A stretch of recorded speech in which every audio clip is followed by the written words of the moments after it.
Erev Tov, Vemoadim, Simcha, Vesasson, Bezrat Hashem, en ce dimanche soir. On est déjà le Yud Zayin, le 17 du mois de Nissan. Bezrat Hashem, Itbarach, Vitale, Shmolat, Shalakadosh, Baruch Hu. J'espère que vous avez passé un très très bon Seder de Pesach, dans la joie. Bezrat Hashem, shiur acheté pour la Iloula d'un très très grand maître du judaïsme contemporain pour la refoua de Meir Chamouch ben Chaya, Anna el Narefanalo, Srutatorat Agen, Baado Bechol Asherlo. Vous l'avez compris ce soir avec l'aide d'Hachem, d'allumer une bougie à l'huile d'olive pour ce grand personnage extraordinaire dont nous allons raconter 4 histoires pour illustrer un petit peu sa grandeur, sa Kedusha et ce Baal HaRuach HaKodesh qu'il était. J'ai nommé Bezrat Hashem, la lumière qui s'est éteinte il n'y a pas tellement longtemps, d'une dynastie de tzadikim. J'aimerais, avant de donner son nom, réveiller un tout petit peu les consciences et rappeler ce que la Torah nous a promis. Chut Ameshulash Lobim Hera Inatek. Quand il y a 3 générations de tzadikim, Dieu promet de préserver toutes les autres générations sur le chemin de la Torah et des mitzvot. Tout le monde connaît ce grand et extraordinaire Baal Nissim Beniflaot Rabbi Yaakov Abu Hatzera du Tafilalet, qui était donc Elbez dans son origine, dans son original, Elbaz, Elbez, il y avait 2 façons de prononcer, ça dépend du dikdouk de la grammaire. Et puis ensuite, il y a eu Bezrat Hashem parmi ses 4 fils, Rabbi Mesoud, qui donnera lui-même naissance à plusieurs enfants, dont le plus connu de tous sera Baba Saleh, Baba Chaki aussi, qui était très connu, très respecté. Et Baba Saleh, Bezrat Hashem, Ishtabach Vitalem Shmolahad, chez Atzadik Azeh, qui vivait à Nitivot à la fin de sa vie, a eu 3 fils lui-même, dont Baba Eleazar, qui vivait à Be'er Sheva, Rabbi David Abu Hatzera, que tout le monde connaît de Naria, pardon, autant pour moi. Non, Baba Saleh, pardon, c'est là où je veux en venir. Ayub, Rabbi Meir, Bezrat Hashem, qu'on appelle Baba Meir, autant pour moi, Baba Baruch, que tout le monde connaît, et d'autres fils. Et maintenant, je voulais arriver donc à Baba Meir, qui lui, par contre, a eu 3 fils, qui sont Baba Eleazar, fils de Rabbi Meir Abu Hatzera, Rabbi David Abu Hatzera et Rabbi Yekutiel Abu Hatzera, Bezrat Hashem, qui eux-mêmes ont été et sont encore de grands tzadikim. Alors, on va parler bien entendu ce soir de Baba Meir, un homme extraordinaire qui a vécu, qui est né en 1917 dans la ville du Tafilalet au Maroc et qui a vécu à Ashdod pour décéder le 31 mars 1983 de l'ère vulgaire pour être enterré au Har Hazetim. Et ce soir, c'est Saïloula, Aya Baal Mofet Veniflaot, Mamash Betsura Bilti Mouvenet. Il fait partie de cette fameuse époque de ces grands tzadikim qui étaient capables de faire de très gros miracles. Bezrat Hashem Itbarach Vitale Shmolahad. Alors, on commence avec cette première histoire très touchante de Rabbi Meir, Baba Meir, Abi Hatzera, dont Baba Saleh d'ailleurs avait l'habitude de dire « Mon fils est plus grand que moi en Torah et plus grand que moi en Kedusha », comme ça disait Baba Saleh de Baba Meir, son fils. On raconte comme ça qu'une fois à la Yeshiva, alors que Baba Meir était en train d'étudier, encore jeune, la Torah, il était déjà investi 100% de l'étude de la Torah. On témoigne que c'est un Talmid Chacham hors pair qui avait une totale shlita, une totale connaissance de la Torah écrite et de la Torah orale, jusqu'à dans les mondes les plus ésotériques, le Etz Chaim, le Zohar HaKadosh et la Kabbalah Maasit, tout était dans ses mains. Il était investi d'études de la Torah jusqu'à ne pratiquement jamais dormir, si ce n'est qu'une petite demi-heure par jour, ou un peu plus. Vayo Omrim Alav, et on disait de lui, Shaya Ish Kadosh Me'od Venora. On dit que sa Kedusha était si importante qu'elle était terrible à observer et terrible à vivre, tellement on ressentait la Kedusha qui émanait de lui. Et on raconte comme ça qu'en plein après-midi, alors qu'il était en train d'étudier, il éclata en sanglots, puis il se mit à pleurer, puis à pleurer si fort que ses camarades d'études lui ont demandé pourquoi est-ce qu'il pleurait, pourquoi est-ce qu'il était dans un tel état. Et il leur a répondu « Je suis trop angoissé et j'ai trop de pression sur moi, comme si une maison reposait sur mes épaules, car toutes les nuits, après le Tikkun Chatzot, je pleure le Créateur du monde, avec tellement de larmes que je remplis un verre de larmes toutes les nuits, tellement j'ai peur d'avoir des enfants, rebelles et non pratiquement. non pratiquants qui risqueraient de s'assimiler dans cette génération. Alors, j'ai très peur, et il rééclata en sanglots, suppliant le ciel de toute son âme et de toutes ses forces que les enfants qu'il mettra au monde soient sur le chemin de la Torah et des mitzvot, Be'ezrat Hashem. Puis il leur dit avec beaucoup d'humilité, Baba Meir, à ses camarades d'études, je n'ai peur de rien dans ce monde, ni des souffrances, ni des épreuves, ni de la pauvreté, ni de la maladie. Et je n'ai pas de peine pour moi-même, ne recherche ni le succès, ni les honneurs. La seule chose que je demande, c'est que les enfants que j'ai ne déçoivent jamais, ni ne fassent jamais souffrir ou peiner la Shekhinah. C'est pour cela que je pleure. Et à ces paroles-là, il rééclata en larmes, suppliant le ciel qu'avec son zivoug, puisqu'il était sur le point de se marier, Akadosh Baruch Hu prenne pitié de lui et compte les larmes qu'il a versées depuis sa jeunesse pour avoir le mérite d'avoir des enfants qui soient sur le chemin et de la Torah. Et il leur dit, je prie tous les jours, mes chers amis, de toutes mes forces, à me vider de toutes mes larmes pour avoir une descendance pieuse et respectueuse de la Torah, ainsi que toutes les mitzvot. Car je veux des enfants qui ne déçoivent jamais Akadosh Baruch Hu et ne sortent jamais, jamais du chemin de la Torah.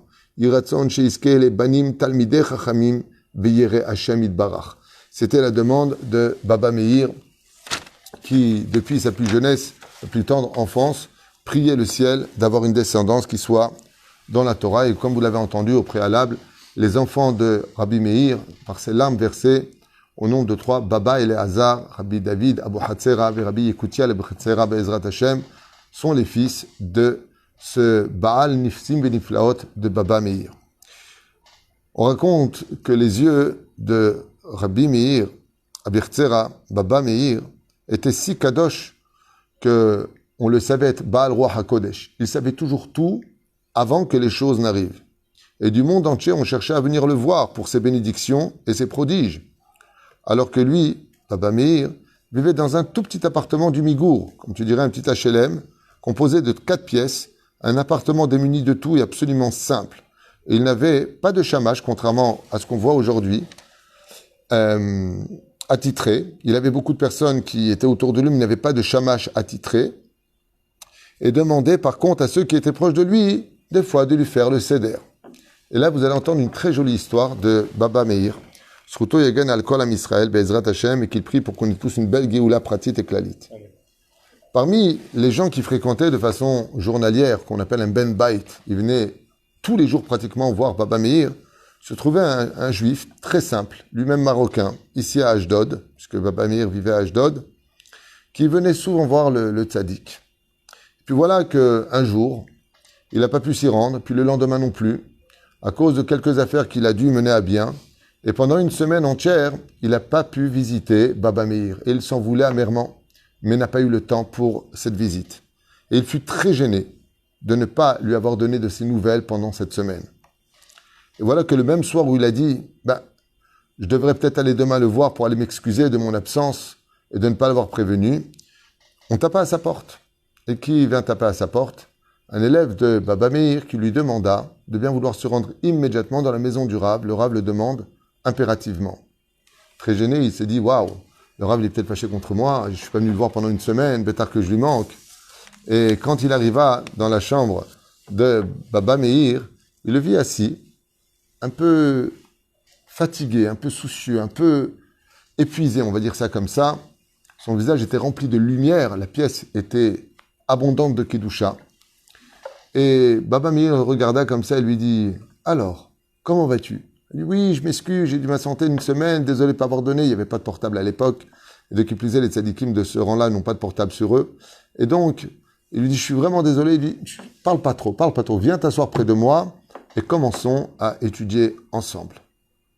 Très surpris, cet homme qui pourtant était un peu amaharet, non investi dans l'étude de la Torah, se mit à écouter Baba Meir jusqu'au moment où on tapa très très fortement à la porte.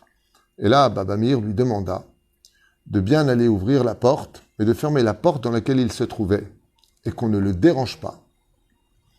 Tov, ce juif si simple, ami de Baba Meir, va ouvrir la porte, et là il voit un monsieur plutôt âgé, un chassid, un papa, qui éclate en larmes et exige de voir le Rav immédiatement. lui disant, c'est pikuach nefesh, il est impératif que je voie le Rav, je vous en supplie, laissez-moi voir le Rav, il faut que je voie le Rav. Il lui dit, bien sûr, le Rav est là, attendez un instant. Il tape à la porte de Baba Meir et lui demande audience, est-ce qu'il peut faire entrer un homme qui est totalement affolé et qui a besoin de voir le Rav. Et contre toute attente, Baba Meir lui dit, il est hors de question qu'on me dérange, je ne veux voir personne, dis-lui qu'il s'en aille. Waouh. Alors il va le voir, il lui dit, je suis désolé, mais... Il lui dit, non, il n'y a pas d'être désolé, je veux voir le Rav, laissez-moi passer. Il dit, non, je suis désolé, il faut rentrer uniquement avec la permission du Rav, on ne peut pas rentrer comme ça, laissez-moi faire, faites-moi confiance, je vais aller lui reparler. Et à ce moment-là, le juif retourne voir Baba Meir, et lui dit, je suis désolé, il lui a dit, je t'ai demandé de me laisser tranquille, je suis fatigué, je veux absolument ne pas le recevoir, dis-lui qu'il retourne chez lui, à quel jour il veille sur lui, laisse-moi en paix, laisse-moi tranquille. Il vient le voir, il dit, je suis désolé, mais le Rav, j'ai jamais vu comme ça, il refuse de vous recevoir. Le chassid s'effondre par terre, et lui dit, je vous en supplie, il se jette à ses pieds, faites ce qu'il faut, aidez-moi, il lui dit, vous inquiétez pas, je vais retourner le voir. Et cette scène va se répéter 5-6 fois. Et Baba Meir va rester de marbre, refusant de le recevoir. À la 7e fois, l'ami du Rav vient voir Baba Meir, il lui dit, je vous en supplie, il est dans un état pitoyable. Faites-le pour moi, faites-le pour lui, faites-le pour la Shrina. Il ne veut pas partir. Il est dans un état vraiment de pikuach nefesh. Sa fille est mourante, elle est vraiment malade. Il y a pikuach nefesh à Rav. Je ne sais pas pourquoi vous ne voulez pas recevoir, on n'a pas le droit de juger son Rav. Mais j'insiste énormément, je vous en supplie, recevez-le. À ce moment-là, Baba Meir, il lève les yeux comme ça, il lui dit, fais-le rentrer. Aussi simplement que ça. Très surpris, il dit, je peux faire rentrer? Il dit, Ken, fais-le rentrer. Il rentre. Et Baba Meir le regarde comme ça, il voit un chassid en face de lui, des yeux rouges de larmes. Il lui dit, ne t'inquiète pas. Pour ta fille, tout ira bien. Donne-moi son nom. Il lui donne son nom, il fait une bracha. Ensuite, Baba Meir prend une bouteille d'eau sur laquelle il pose sa main et il fait une grande bénédiction sur cette bouteille. Il lui dit, quand tu retourneras maintenant à la maison, tu prends du coton, tu verses un tout petit peu d'eau sur ce coton et tu moules les lèvres de ta fille avec. C'est tout. Il lui dit, elle va guérir. Il lui dit, Bezrat Hashem, tout ira bien. Il dit, mais ce que les médecins ont décrété que c'était fini. Il n'y a plus d'espoir. Ils m'ont dit, si vous voulez qu'elle vive, faut un miracle. Et donc, comme moi, je sais que Baba Meir est là, je suis venu vous voir. Baba Meir lui a dit, Lech le Shalom, et reviens avec de bonnes nouvelles. Tov. L'ami du Rav le raccompagne à la porte, et voilà qu'une semaine s'écoule, et on retape à la porte alors que l'ami du Rav était avec lui. On retape à la porte, on ouvre la porte, et cette fois, on retrouve le chassid, avec un visage souriant, ébloui de joie, heureux de vivre, avec un panier dans lequel se trouvaient toutes sortes de bonbons d'époque, un peu comme les paniers qu'on distribuait à Purim, plein de chocolat, plein de gâteaux, plein de biscuits. À l'époque, ça avait une grande valeur. Et il les apporte comme ça en disant, je veux voir le Rav, je lui ai apporté. Un grand miracle s'est passé. Et l'ami du Rav vient le voir en lui disant, le chassid de la semaine dernière qui pleurait que j'ai fait rentrer après beaucoup de difficultés, et devant la porte avec un beau cadeau pour vous offrir à vous. Et le Rav lui a dit sans hésiter, fais-le rentrer, fais-le rentrer. Et il le voit comme ça, il dit, vous vous rendez pas compte, je lui ai mis l'eau comme ça sur les lèvres, et d'un coup, son teint, il a déjà commencé à changer. Et aujourd'hui, la maladie a totalement disparu. Les médecins sont comme des fous, ils ne comprennent pas comment c'est possible, comment une maladie qui était si installée et qui annonçait la fin a pu disparaître aussi miraculeusement. Il lui a dit, Akadosh Baruch Hu n'a pas de limite dans sa miséricorde et Dieu peut tout. Celui qui a la Emouna n'a peur de rien. Baruch Hashem, Hashem, dans sa grande miséricorde, il a pesé le poids de vos larmes et il a écouté ma prière. Alors grâce à Dieu, elle a guéri. Lech le Shalom, et quel est le mérite de se marier vite, quel est le mérite de grandir, d'avoir des enfants et deux. Voilà que le chassid repart très content, heureux, et raconte cette histoire à celui qui voulait bien l'entendre. À ce moment-là, Baba Meir il se retourne vers son ami. Il lui dit, il faut que je te dise la vérité. La semaine dernière, je t'ai fait appeler Nachon. Il lui a dit oui. Il lui a dit parce que la journée, quand j'étais en train d'étudier, j'ai vu Baruch HaKodesh que ce chassid allait venir le soir. Et comme ça faisait plusieurs jours que je n'ai pas fermé l'œil, et que je monte étudier dans le monde d'en haut, et que je redescends, je n'avais pas 1% de force en moi pour aider qui que ce soit. Pas 1%. Et j'étais triste toute la journée parce que j'ai dit, mince, cet homme-là va venir me voir pour sa fille qui est en danger de mort. Et moi, j'ai pas la force ni de prier, ni de recevoir, ni d'entendre qui que ce soit. J'avais juste besoin de me retrouver avec moi-même pour assimiler toute l'étude que j'ai eue cette journée qui était si importante du monde, des mondes supérieurs. Et j'ai trouvé la solution. Le seul que je connaisse autour de moi, qui est prêt à se libérer dès que je l'appelle, qui a un cœur en or, qui a de l'empathie pour tous ces juifs, qui est extraordinaire, mais surtout qui a une tête de mule, que quand il a une idée en tête, il lâche pas, c'est toi. Et c'est pour ça que je t'ai fait demander. Je dis, moi, si c'est comme le chausse-pied, quand on n'arrive pas à mettre sans chaussure, on prend un chausse-pied. Je sais que seul, j'aurais pas pu le recevoir. Alors je t'ai demandé de venir. On a commencé à étudier. Et j'attendais qu'il tape à la porte. Et c'est pour ça que j'ai dit non. Jusqu'à ce que toi, tu as tellement insisté, que je t'avais fait venir pour ça. Je savais que de toute façon, je ne l'aurais pas emporté avec toi. Tu aurais insisté autant de fois jusqu'à ce que je te dise oui. Et la reine, j'avais besoin que tu me pousses à le recevoir pour que je retrouve des forces de le faire, rien que pour que tu arrêtes de me prendre la tête. Comme ça, lui a dit Baba Meir. Pas dans ces mots-là, bien sûr, mais c'était plus ou moins l'idée. Le Rav Gdou Château, chez la Tzadik Hazé. La troisième histoire que j'aimerais raconter sur Baba Meir, c'est la plus connue de tous qu'on retrouve dans ses livres. C'est avec cette fameuse histoire qui se passe à Londres, où une famille marocaine reçoit malheureusement un coup de téléphone et on lui apprend que à la maison, malheureusement, leur petite fille de 7 ans a été faite prisonnière par des gangsters, terroristes, je ne sais pas comment on peut appeler ça, qui demandent une rançon, des voyous. Des kidnappeurs, voilà, c'est le mot, des kidnappeurs, qui demandent une rançon. Et ils ont piégé la maison, et les parents sont comme des fous, ils sont à Scotland Yard, et ils ne savent pas comment faire pour trouver une solution, puisque l'entrée est piégée, à droite c'est piégé, devant c'est piégé, les fenêtres sont piégées. La petite est prisonnière à l'intérieur, et elle est dans un état pitoyable. Alors, qu'est-ce qu'ils font? Ils essaient de trouver des solutions, et puis voilà que le papa, d'origine marocaine, appelle son frère qui vit à Ashdod, et lui dit, je t'en supplie, est-ce que tu peux aller voir Baba Meir? Tu lui expliques notre situation, il faut absolument qu'on trouve une solution. Et puis voilà que, je ne sais pas si c'est lui qui a voyagé directement ici, il est reparti le jour même, c'est où lui qui est venu, ou son frère qui est venu le voir, je ne me rappelle plus de l'histoire. Et ils sont partis voir Baba Meir. Et Baba Meir, il leur a dit juste un instant. Il a réfléchi comme ça, il leur a dit, dis-leur qu'ils rentrent par la lucarne des toilettes. C'est la seule fenêtre qu'ils n'ont pas piégée. Effectivement, Scotland Yard a annoncé son offensive.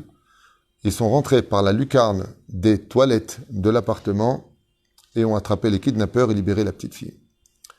Ce qui est comique dans cette histoire, c'est que le commissaire de Scotland Yard, il a demandé comment il savait cela. Ils ont dit parce qu'on a un rave en Israël, à Ashdod, qui s'appelle Baba Meir, et lui, il est capable. Alors, je ne sais pas si c'est vrai ou faux, mais dans un livre, c'est marqué que le non-juif, qui était le commissaire de Scotland Yard, a demandé à rencontrer Baba Meir. Tu connais comme ça aussi l'histoire, non? Moi, je connais comme ça l'histoire. Il est venu en Israël le rencontrer avec le père, qui ont remercié Baba Meir, et il lui a demandé, ce goy, à Baba Meir, comment est-ce qu'il avait su de là où il était, alors qu'il n'était jamais parti à Londres, comment il a su que cette fenêtre était la seule issue? Comment il a su? Et à quel moment rentrer? Quand rentrer? Comment agir? Et Baba Meir lui a sorti une phrase qui s'adresse pour nous tous. Il lui a dit, c'est parce que mes yeux ne voient pas ce que vous voyez que moi je peux voir ce que vous ne voyez pas. Si vous protégez vos yeux, vous n'êtes plus limité par les murs qui sont devant vous. Vous pouvez aller bien, bien au-delà de cela. Pour parler de la Gdusha de Baba Meir. Et la quatrième histoire avec laquelle je finirai ce shiur, Be'ezrat Hashem, Shtabar Vitalish Molahad. Lola Fria, mami, Lola Fria. Aya Maaseh, où Baba Meir, alav shalom, il a dû tout simplement voyager et prendre l'aéroport pour aller Be'ezrat Hashem, Shtabar Vitalish Molahad, pour aller au Maroc. Et on raconte qu'il était entouré de ses élèves et que quand il arrivait dans l'aéroport de Ben Gourion, à peine pénétré à l'intérieur, il s'est évanoui. Alors ils l'ont levé, ils l'ont mis sur une chaise, ils lui ont apporté vite un verre d'eau. Et Baba Meir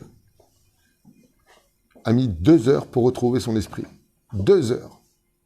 Et la seule chose qu'il a dit, il y a trop de Touma, il y a trop de Touma, il y a trop de Touma. Et pourtant, à son époque, les femmes étaient assez pudiques. C'est pas comme aujourd'hui, ce qu'on peut voir, sans faire de kitroug. Et il a répondu, j'arrive pas à respirer ici, je n'arrive pas à étudier la Torah ici. Alors, ils l'ont emmené dans un endroit un peu isolé. Ils ont annoncé que Baba Meir était présent dans King David, je crois que ça s'appelle. Il y a un endroit spécial là-bas où il y a un endroit pour les premières classes ou les privilégiés. Ils l'ont vite emmené là-bas. Et on raconte que Baba Meir n'a pas pu retrouver l'esprit de la Torah tant qu'il était dans ces lieux. Et il ne cessait de dire, c'est pollué, je n'y arrive pas, c'est pollué. Baba Meir était tellement kadosh que non seulement il savait toujours qui venait le voir avant qu'il ne vienne et quelle était la raison de sa visite, mais de qui plus est, il ressentait parfaitement la Kedusha comme son père. Baba Saleh Alav Shalom raconte de lui qu'une fois à la maison à Netivot, sa deuxième épouse était en haut. Baba Saleh ne mangeait même pas avec son épouse à table, Mirov Gdushato. C'est des niveaux que nous on ne comprend pas, il n'y a pas d'interdit à cela, mais à leur niveau à eux, on ne peut pas comprendre. Et alors qu'il était en train d'étudier du Zohar, Baba Saleh, il a demandé par contre à son shamash, Rabbi Elou Al-Fassi, il lui a dit, tu peux monter en haut, tu dis à ma femme qu'elle sorte de la pièce de là où elle est, parce qu'elle vient d'être indisposée, et sa nida, son impureté, m'empêche d'étudier la Torah. Baba Saleh était relié carrément avec le ciel quand il étudiait la Torah. Il a dit à Rabbi Elou Al-Fassi, dis à ma femme, s'il te plaît, qu'elle est dans une autre pièce, elle me dérange là où je suis. Elle crée un écran à cause de la Touma. Zak Dusha Shel Gdolé Israël, c'est la Gdusha de tous ces grands de la Torah, qui, Baruch Hashem, sont pour nous des lumières de la vie, des exemples à suivre, mais surtout qui nous montrent et démontrent que celui qui suit les conseils de la Torah, c'est pas que c'est un surhomme, mais c'est un homme qu'on ne pourra plus jamais oublier parce qu'il est gravé dans le cœur de chaque juif, ou par des histoires qu'on raconte, ou pour ceux qui l'ont connu, ou tout simplement parce que Akadosh Baruch Hu dit Et Sraim Hila Mahzikim Ba V'Tomcha Meushar Delachea Dalche Shalom. Akadosh Baruch Hu nous dit tout celui qui tient la Torah, qui respecte la Torah et les mitzvot, je ferai en sorte que dans chaque génération, on ne l'oublie jamais et que tout le monde rappelle son nom en racontant sa biographie, sa vie. C'est ce que d'ailleurs je trouve extraordinaire.